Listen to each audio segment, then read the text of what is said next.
Hindu calendar অনুসারে প্রতি মাসে কৃষ্ণপক্ষ এবং শুক্লপক্ষের ত্রয়োদশী তিথিতে প্রদোষ ব্রত পালন করা হয়। এভাবে প্রতি মাসে দুটি প্রদোষ ব্রত থাকে। প্রদোষ উপবাস ভগবান শিবকে উৎসর্গ করা হয়। প্রতিটি প্রদোষ উপবাসের নাম সপ্তাহের দিন অনুসারে এবং ফল প্রাপ্তির সেই অনুসারেই হয়। প্রদোষ ব্রতের দিন উপবাস পালন করে শিবের সঙ্গে মা পার্বতীর পুজো করা হয়।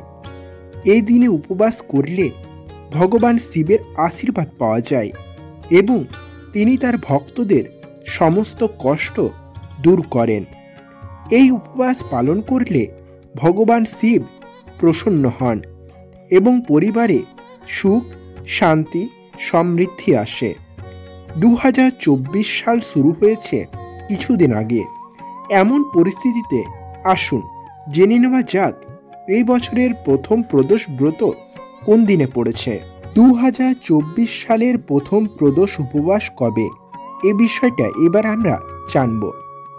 বছরের প্রথম প্রদোষ ব্রত পালিত হবে আগামী 9 জানুয়ারি মঙ্গলবার।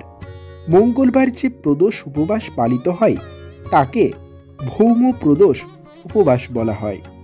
ভৌম প্রদোষের দিনে উপবাস করলে মানুষ সকল প্রকার রোগ থেকে মুক্তি পায়। এবার আমরা জানব প্রদোষ উপবাসের শুভ সময়সূচির ব্যাপারে। ত্রয়োদশী তিথি শুরু হবে 8 জানুয়ারি 2024 রাত 11:58। এটি পরের দিন 9 জানুয়ারি 2024 রাত 10:20 শেষ হবে। এই দিনে শিব পুজোর শুভ সময় বিকেল 5:41 থেকে 8:24 পর্যন্ত। পঞ্চাঙ্গ অনুসারে প্রদোষ ব্রতের পাশাপাশি 9 জানুয়ারি বছরের প্রথম মাসিক শিবরাত্রিও। এই দুটি তিথি ভগবান শিবকে উৎসর্গ করা হয়েছে। এমন পরিস্থিতিতে শিবরাত্রি ও প্রদোষ ব্রত একই দিনে পড়ার কারণে এই দিনের গুরুত্ব আরও বেড়েছে। এই দিনে মহাদেবকে পুজো করতে পারলে বিশেষ ফল পাওয়া যায়।